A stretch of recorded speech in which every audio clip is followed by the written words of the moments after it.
Salut à tous, dans cette vidéo je vais vous donner des conseils pour vous améliorer en dissertation. Ces conseils sont extrêmement précieux parce qu'ils m'ont permis d'avoir de très bonnes notes le jour du concours en économie et notamment en économie HEC où j'ai eu 15. Ces conseils ils sont issus de quoi? Ils sont issus de mon expérience personnelle, de mes expériences et notamment des rapports de jury que j'ai lus et que j'ai analysés. Pourquoi? Parce que les rapports de jury nous permettent de voir ce que les jurys attendent de nous dans les épreuves.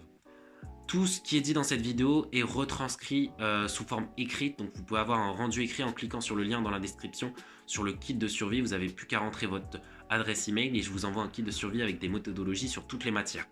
Donc, commençons tout de suite. La dissertation, comme vous le savez, est composée, et notamment celle d'économie, est composée de 4 parties. Une introduction, un plan, un développement et une conclusion. L'introduction, parlons de l'introduction. L'introduction commence par quoi? Votre copie commence par quoi? Par une accroche. Cette accroche, il y a beaucoup de questions dessus, mais c'est pas très compliqué. Pas besoin de faire une accroche extrêmement originale. L'accroche, ça peut tenir en des faits historiques ou de l'actualité par exemple, et ça peut être très bien. Le tout en fait, c'est de rentrer, de faire une première approche avec le sujet et d'emmener le correcteur vers le sujet. Donc il faut que l'accroche soit en rapport avec le sujet. Il faut qu'on sache où est-ce que vous voulez en venir à travers cette accroche. Donc ça, c'est important. Ensuite vient la problématisation, la deuxième phase de l'introduction. Et cette phase, c'est non seulement la phase la plus importante de l'introduction, mais c'est également la phase la plus importante de l'entière dissertation. Je vous mets un rapport de jury pour montrer l'importance de cela. Vous pouvez faire pause pour l'analyser. Donc, pourquoi la problématisation, c'est important? D'abord, je dis problématisation et pas problématique, parce que j'entends souvent problématique et j'aime pas le mot. Problématique, ça fait très question. Or, ce qu'on attend dans une problématique, c'est le reflet de votre analyse de sujet. Et c'est ça véritablement qu'on attend, parce que en fait, c'est la tournure que va prendre votre copie. La problématisation, ça ne se résume pas en une phrase et ça ne se résume pas en un point d'interrogation. C'est pour ça que je vous conseillerais, et le conseil que je vous donnerai qui est extrêmement important dans cette vidéo, c'est de ne pas mettre de point d'interrogation à votre problématique. Ça a vraiment une importance de fond plus que de forme, parce que ça va vous obliger à réfléchir et trouver des tournures pour effectivement expliquer et expliciter votre propos. Et pour que ce soit clair dans la tête du correcteur ainsi que dans votre tête. Donc je rappelle, pour analyser le sujet et donc pour faire cette phase de problématisation, il y a différentes étapes. Pour analyser le sujet, analysez tous les termes du sujet. N'en négligez aucun et notamment les connecteurs logiques. Analysez les grands concepts économiques ou historiques et posez-vous les questions sur leur sens. Souvent les termes sont polysémiques, c'est-à-dire ils ont plusieurs sens. Quand vous avez fait tout ça, essayez de créer un plan en essayant effectivement de partir justement des différentes orientations que vous pouvez donner au sujet.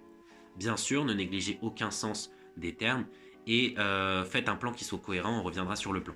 Ensuite, après cette phase de problématisation qui est la tournure du sujet, pourquoi je redis encore une fois que c'est la tournure du sujet?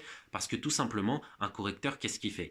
Quand il regarde votre copie, il regarde votre problématisation ou votre problématique, il regarde votre conclusion et il sait directement s'il vous met la moyenne ou pas. Donc c'est pour ça que c'est très important cette phase de problématisation.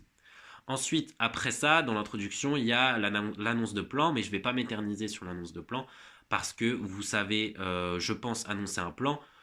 Quoique, il y a un certain nombre d'élèves qui font 10 lignes pour annoncer un plan. Essayez d'être clair et concis dans votre annonce de plan. Ça suffira amplement.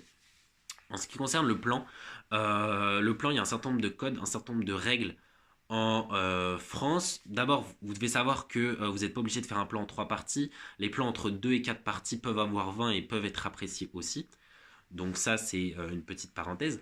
Ensuite, en ce qui concerne le plan d'une manière générale, il y a des règles. Toutes les parties du plan doivent répondre au sujet. S'il y a une partie totalement descriptive, une partie totalement historique, c'est pas utile, c'est pas bon. Donc ces parties-là, on les enlève. Toutes les parties qui ne répondent pas au sujet, les parties dictionnaires un peu, on les enlève. Donc toutes les parties répondent au sujet, toutes les parties sont exclusives, c'est-à-dire qu'il ne doit pas y avoir de doublons. Ça ne sert à rien de recopier les arguments d'une partie dans une autre partie, ça ne sert strictement à rien. Donc les parties ne doivent pas être doubles.